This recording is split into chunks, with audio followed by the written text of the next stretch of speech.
أعوذ بالله من الشيطان الرجيم. بسم الله الرحمن الرحيم. الذين آمنوا وهاجروا وجاهدوا في سبيل الله بأموالهم وأنفسهم أعظم درجة عند الله وأولئك هم الفائزون. نحمد و نصلی علی رسولہ الکریم، اما بعد فاعوذ باللہ من الشیطان الرجیم. بسم اللہ الرحمن الرحیم. رب اشرح لی صدری ویسر لی امری واحلل عقدۃ من لسانی یفقہوا قولی. رب زدنی علما اللہم فقہنا فی الدین، آمین یا رب العالمین. السلام علیکم ورحمۃ اللہ وبرکاتہ. کیا حال ہے آپ سب کا؟ الحمدللہ. آج کا ہمارا موضوع ہے کامیاب کون. قرآن مجید میں ارشاد باری تعالیٰ ہے، سورۃ توبہ آیت نمبر 20، الذین آمنوا وہاجروا وجاہدوا فی سبیل اللہ باموالہم وانفسہم اعظم درجۃ عند اللہ واولئک ھم الفائزون. جو لوگ ایمان لائے، ہجرت کی اور اللہ کی راہ میں اپنے مال اور اپنی جان سے جہاد کیا، اللہ کے ہاں ان کا درجہ بہت بڑا ہے اور یہی لوگ کامیاب ہیں. کامیاب لوگ کون ہیں؟ جن کے اندر یہ صفات موجود ہوں. مزید فرمایا کہ انہیں کیا ملے گا؟ اپنے رب کی طرف سے رحمت، رضامندی اور ہمیشہ رہنے والی جنتیں. اللہم ربنا جعلنا منہم. کامیابی کا معیار اللہ کے ہاں کیا ہے؟ اللہ کے ہاں ایکسکلوسیو کامیاب کون ہے؟ کامیابی کس کو چاہیے؟ ہجرت سے کیا مراد ہے؟ اس کا کیا اجر ہے؟ ہجرت کا کیا فائدہ ہے؟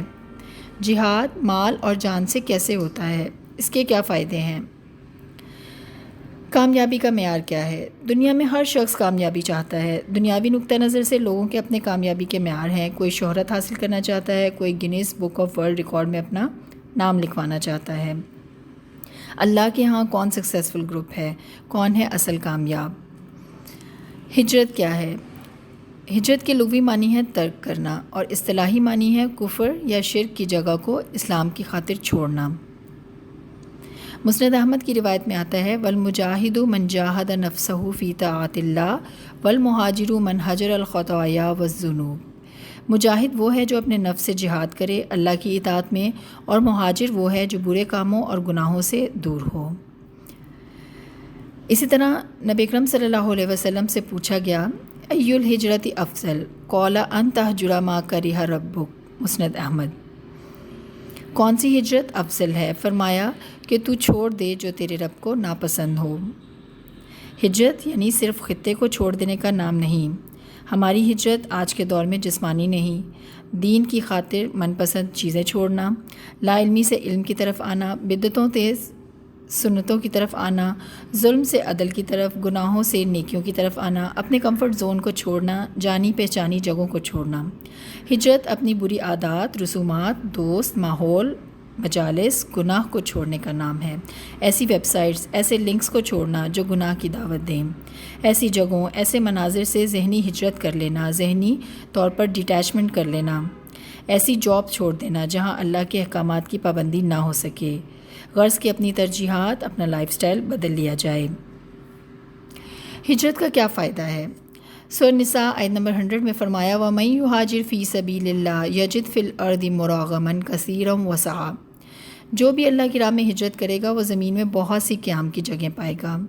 حدیث قدسی ہے، جو شخص میری رضا کی تلاش میں جنگ کرنے کے لیے میرے وعدے کو سچا جان کر اور میرے رسولوں پر ایمان لا کر نکلا، اس کی ضمانت میں نے لے لی کہ یا تو اسے لشکر کے ساتھ موت دے کر جنت میں داخل کر دوں گا یا اسے مال غنیمت اور اپنا فضل دے کر لوٹا دوں گا.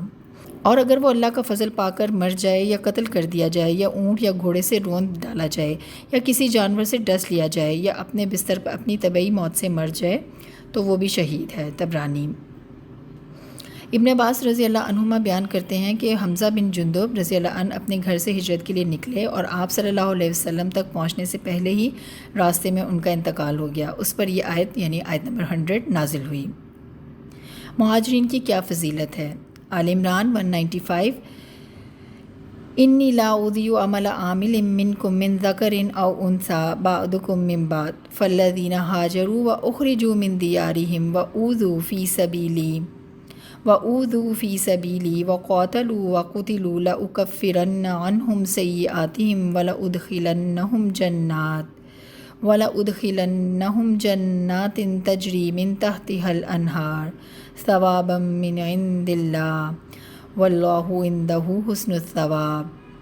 نبی اکرم صلی اللہ علیہ وسلم سے سلمہ رضی اللہ عنہا نے پوچھا کہ اللہ نے قرآن میں عورتوں کی ہجرت کا ذکر نہیں فرمایا؟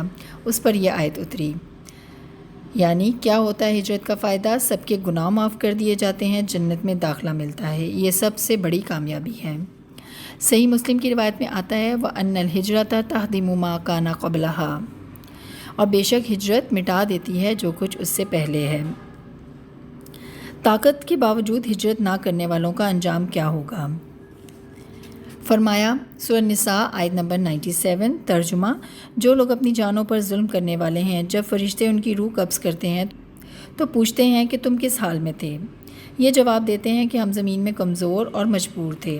فرشتے کہتے ہیں کیا اللہ کی زمین کشادہ نہ تھی؟ الم تکن ارض اللہ واسعۃ فتہاجروا فیہا، کہ تم وہاں ہجرت کر جاتے۔ یہی لوگ ہیں جن کا ٹھکانہ جہنم ہے اور وہ بہت ہی برا ٹھکانہ ہے۔ کہا جائے گا ان سے، یعنی کہ تم کو مسلم بننے کو کہا گیا تھا، تم بائی چوائس مجرم کیوں بنے رہے؟ یہ کام میں فلاں کی وجہ سے نہیں کر سکی، فلاں جاب کی وجہ سے میں نماز نہیں پڑھ سکی۔ لوگوں کی محبت اللہ کی محبت سے زیادہ نہ ہو۔ جہاد کیا ہے؟ جوہد سے نکلا ہے اٹموسٹ ایفرٹ، اسٹرگل۔ اللہ کی راہ میں جہاد کرنے والوں کی فضیلت کیا ہے؟ رسول اللہ صلی اللہ علیہ وسلم نے فرمایا جو میدان جہاد میں ایک تیر مارے اسے 1 درجے کا ثواب ہے۔ ایک شخص نے پوچھا اے اللہ کے رسول صلی اللہ علیہ وسلم درجہ کیا ہے؟ آپ صلی اللہ علیہ وسلم نے فرمایا 2 درجات کا درمیانی فاصلہ 100 سال کی مسافت کا ہے، بخاری۔ اسی طرح ترمذی کی روایت میں آتا ہے ذروۃ سنامہ الجہاد، دین اسلام کی چوٹی جہاد ہے۔ جو اللہ کی راہ میں اپنا مال اپنی جان کھپا دے، انسٹنٹ رسپانس دے۔ یاد رکھیے مومن کیلکولیٹنگ مائنڈ نہیں ہوتا۔ مجاہدین کا قائدین پر درجہ فضیلت ہے۔ رسول اللہ صلی اللہ علیہ وسلم سے پوچھا گیا ای الجہاد افضل؟ قال کلمۃ حق عند سلطان جائر، مسند احمد۔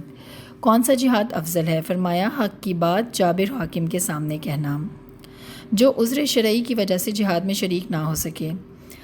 رسول اللہ صلی اللہ علیہ وسلم نے غزوہ تبوک میں شرعی عذر کی بنا پر مدینہ رہ جانے والوں کو بھی غزوہ میں شریک کیا، بخاری۔ یعنی عذر کی بنا پر بھی جہاد میں جو شریک نہ ہو سکے اور ارادہ پرخلوص ہو تو جہاد کا ثواب ملتا ہے۔ اللہ کی راہ میں کوشش کرنا، سب کچھ قربان کر ڈالنا، سیلف رسپیکٹ بھی قربان کر دینا۔ حقیقت ہے کہ جب انسان رواجی مسلمان سے شعوری مسلمان بنتا ہے تو باتیں بھی سننے کو ملتی ہیں، طعنے بھی ملتے ہیں، الزام تراشیاں بھی ہوتی ہیں، لیکن کیا فرمایا کہ ان کے تو بڑے درجے ہیں اللہ کے ہاں۔ ایسے لوگ ہیں جو اسلام کے درخت کے لیے کھاد کا کام دیتے ہیں، کسی کو پتہ بھی نہیں چلتا۔ انسنگ سولجرز، جن کے ہاں دین کا صرف روایتی اسٹیگننٹ تصور نہیں، یعنی صرف نماز روزہ کر لیا، نہ ہجرت نہ جہاد، خاندانی رسم و رواج اور روایات ویسے ہی، بلکہ اللہ کو تو ایسے لوگ پسند ہیں جنہوں نے جہاد کا حق ادا کرنے کی بھرپور کوشش کی۔ یہ لوگ زیادہ بلند، باعزت، زیادہ اعلیٰ ہیں، جو لوگوں کی دھمکیوں، ان کی وارننگز کی پرواہ نہیں کرتے، لوگوں کی رضا نہیں چاہتے، لوگوں سے اس لیے معاملہ اچھا رکھتے ہیں کہ اللہ نے ان کا حق رکھا ہے۔ ان کو مخلوق کا اپروول نہیں، رب کا اپروول چاہیے، اپنے گھٹیا ٹارگٹس نہیں بناتے۔ ہم اپنا جائزہ لے سکتے ہیں میں کس کی نظر میں جچنا چاہتی ہوں۔ سورۃ العنکبوت 29 والذین جاہدوا فینا لنہدینہم سبلنا وان اللہ لمع المحسنین، اور جو لوگ ہمارے دین کے لیے کوشش کرتے ہیں ہم ضرور انہیں اپنی سیدھی راہوں پر ڈال دیتے ہیں، اور یقیناً اللہ نیک اعمال کرنے والوں کے ساتھ ہے۔ ایمان لیونگ برننگ فیتھ ہے، قربانی مانگتا ہے۔ ٹھنڈے ایمان والے کوئی قربانی نہیں کرتے۔ زندگی کا محور، سوچوں کا مرکز، وقت، جان، مال، سب کچھ اللہ کے راستے میں کھپا دیا جائے۔ جو فن اور فرولک میں نہیں پڑتے، ریلیکس اور انجوائمنٹ میں ہی نہیں کھوئے رہتے۔ نبی اکرم صلی اللہ علیہ وسلم نے فرمایا لغدوۃ فی سبیل اللہ او روحۃ خیر من الدنیا وما فیہا۔ اللہ کے راستے میں ایک صبح یا شام گزارنا دنیا اور ما فیہا سے بہتر ہے۔ متفق علیہ۔ عربی کا قول ہے جاہدوا اہواءکم کما تجاہدون اعداءکم، اپنی ناجائز خواہشات سے ایسے جہاد کرو جیسے دشمن سے کرتے ہو۔ ابو بکر صدیق رضی اللہ عنہ نے اپنی خلافت کے پہلے خطبے میں فرمایا کسی قوم نے کبھی جہاد کو ترک نہیں کیا مگر اللہ نے ان کو ذلیل و رسوا کر دیا۔ اسی طرح نسائی کی روایت میں آتا ہے رسول اللہ صلی اللہ علیہ وسلم نے فرمایا اللہ کے راستے کا غبار اور جہنم کا دھواں کبھی بھی کسی آدمی کے اندر جمع نہیں ہو سکتے۔ سورۃ الانفال 65 یا ایھا النبی حرض المؤمنین علی القتال، اے نبی صلی اللہ علیہ وسلم ایمان والوں کو جہاد کا شوق دلائیے۔ غزوہ بدر کے موقع پر جب مشرکین اپنی بھاری تعداد اور بھرپور وسائل کے ساتھ میدان میں آئے تو آپ صلی اللہ علیہ وسلم نے فرمایا ایسی جنت میں داخل ہو جانے کے لیے کھڑے ہو جاؤ جس کی چوڑائی آسمانوں اور زمین کے برابر ہے۔ ایک صحابی عمیر بن حمام نے کہا رضی اللہ عنہ کہ اس کی چوڑائی آسمانوں اور زمین کے برابر ہے؟ رسول اللہ صلی اللہ علیہ وسلم نے فرمایا جی ہاں۔ عمیر نے اس پر خوشی کا اظہار کیا اور یہ امید ظاہر کی کہ میں جنت میں جانے والوں میں سے ہوں گا۔ آپ صلی اللہ علیہ وسلم نے فرمایا تم جنت میں جانے والوں میں سے ہوگے۔ چنانچہ انہوں نے اپنے تلوار کی میان توڑی اور کھجوریں نکال کر کھانے لگے، پھر جو ہاتھ میں بچ گئیں وہ پھینک دیں اور کہنے لگے کہ ان کے کھانے تک میں زندہ رہا تو یہ طویل زندگی ہوگی۔ پھر آگے بڑھے اور دلیری سے لڑتے ہوئے شہید ہو گئے۔ مسلم کی روایت ہے۔ صحابہ کا کیا طرز عمل تھا؟ جیش الاسرا غزوہ تبوک میں عثمان رضی اللہ عنہ نے 300 اونٹ اور 1000 دینار اللہ کی راہ میں دیے، جس پر نبی اکرم صلی اللہ علیہ وسلم نے فرمایا کہ آج کے بعد عثمان اگر کوئی نیک عمل نہ بھی کریں تو ان کے لیے یہی عمل کافی ہے۔ مسند احمد۔ سیدنا عمر رضی اللہ عنہ آدھا گھر کا سامان لے آئے اور ابو بکر رضی اللہ عنہ گھر کا پورا سامان لے آئے اللہ کی راہ میں دینے کے لیے۔ اسی طرح الانفال 74 میں فرمایا ایسے لوگوں کو سچے مومن قرار دیا گیا جو ہجرت کریں اور جہاد کریں، اور ان کا اجر کیا بتایا گیا؟ لہم مغفرۃ ورزق کریم۔ النساء 74 میں فرمایا وَمَن يُقَاتِلْ فِي سَبِيلِ اللَّهِ فَيُقْتَلْ أَوْ يَغْلِبْ فَسَوْفَ نُؤْتِيهِ أَجْرًا عَظِيمًا، جو اللہ کی راہ میں جہاد کرے اور جہاد کرتے ہوئے شہید ہو جائے یا غالب آ جائے تو یقیناً ہم اسے بڑا ثواب عطا فرمائیں گے۔ رسول اللہ صلی اللہ علیہ وسلم نے فرمایا اللہ کی راہ میں جہاد کرنے والوں کے لیے اللہ اس بات کا ضامن ہو جاتا ہے کہ اگر انہیں شہادت دے تو جنت میں داخل فرمائے گا یا ثواب اور مال غنیمت کے ساتھ گھر واپس لوٹا دے گا۔ بخاری و مسلم۔ النساء 84 میں فرمایا فقاتل فی سبیل اللہ لا تکلف الا نفسک وحرد المؤمنین، اے نبی صلی اللہ علیہ وسلم آپ اللہ کی راہ میں جہاد کرتے رہیے، آپ اپنی ذات کے علاوہ کسی اور کے ذمہ دار نہیں ہیں، ہاں ایمان والوں کو جہاد کی رغبت دلاتے رہیے۔ اللہ نے جہاد یعنی قتال کو سینٹیفائی کیا۔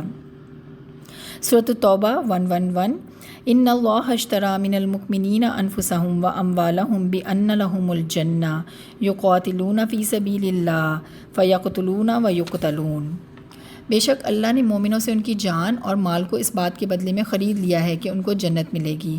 وہ اللہ کی راہ میں جہاد کرتے ہیں جس میں وہ کفار کو قتل کرتے ہیں اور خود بھی قتل یعنی شہید ہو جاتے ہیں۔ تلوار کا جہاد کلمینیشن ہے، آخری منزل ہے۔ شروع میں علمی جہاد کی ضرورت ہے، مائنڈ سیٹ بنایا جائے، ذہن سازی ایسی کی جائے۔ علم سیکھنے سکھانے کے لیے اللہ کی راہ میں نکلنا، اللہ کے راستے میں نکلنے سے مراد لوگوں کو اللہ کے دین کی طرف بلانا، علم سیکھنے سکھانے کے لیے نکلنا بھی ہے۔ گھر میں رہ کر بچے پالنا کیا نیکی نہیں ہے؟ کیا ضروری ہے کہ نکلا جائے؟ بلا شبہ یہ نیکی ہے، مگر کیا ایسی اولاد صدقہ جاریہ بنے گی؟ آپ کے پاس علم ہونا، ایمان ہونا ضروری ہے۔ نیچرل طریقے سے بچوں کو سکھاتے رہیے، اپنے عمل سے، اپنے رویے سے، اور یہ تب ہوگا جب ماں خود دین کی سمجھ رکھتی ہوگی۔ لہٰذا علم دین سیکھنا سکھانا جہاد ہی کی قسم ہے۔ سورۃ المجادلہ آیت نمبر 11 یرفع اللہ الذین آمنوا منکم والذین اوتوا العلم درجات، اللہ تم میں سے اہل ایمان کو اور ان لوگوں کو جنہیں علم دیا گیا درجات میں بلندی عطا فرماتا ہے۔ وعن ابی ہریرہ رضی اللہ عنہ ان رسول اللہ صلی اللہ علیہ وسلم قال ومن سلک طریقا یلتمس فیہ علما سہل اللہ لہ طریقا الی الجنہ، رواہ مسلم۔ ابو ہریرہ رضی اللہ عنہ سے روایت ہے جو شخص علم کی تلاش کے لیے کسی راستے پر چلے تو اللہ تعالیٰ اس کے لیے جنت کی طرف جانے کا راستہ آسان فرما دیتے ہیں۔ وعن انس رضی اللہ عنہ قال قال رسول اللہ صلی اللہ علیہ وسلم من خرج فی طلب العلم فهو فی سبیل اللہ حتی یرجع، رواہ ترمذی۔ جو علم کی طلب میں نکلتا ہے تو اللہ کی راہ میں شمار ہوتا ہے یہاں تک کہ وہ واپس نہ لوٹ آئے۔ ابو داؤد کی روایت کا مفہوم ہے جو دین کا علم تلاش کرے تو فرشتے طالب علم کے لیے خوش ہو کر اپنے پر بچھا دیتے ہیں، اور عالم کے لیے آسمان اور زمین کی ہر چیز حتیٰ کہ مچھلیاں پانی میں مغفرت کی دعا کرتی ہیں۔ اللہ ہمیں مہاجر اور مجاہد بنا دے، ہم سے کام لے لے، خود پسندی سے بچائے، اوروں کی نظروں میں ہمیشہ اپنے لیے تعریف نہ ڈھونڈتے رہیں۔ اللہ ہماری نیتوں کی حفاظت فرمائے۔ ہمارا مقصد اپنی ذات کی بلندی نہیں، اللہ کے دین کی سربلندی ہو، اللہ کے دین کا پیغام دوسروں تک پہنچانا ہو۔ اللہ ہمیں کامیاب لوگوں میں شامل فرمائے، آمین۔ آج کا ذکر، رسول اللہ صلی اللہ علیہ وسلم نے فرمایا، جس نے سورج طلوع ہونے اور اس کے غروب ہونے سے قبل 100 بار سبحان اللہ کہا تو یہ 100 اونٹوں سے بہتر ہے۔ صحیح الترغیب و ترہیب۔ سبحانک اللہم و بحمدک، اشہد ان لا الہ الا انت، استغفرک و اتوب الیک۔ السلام علیکم ورحمۃ اللہ وبرکاتہ۔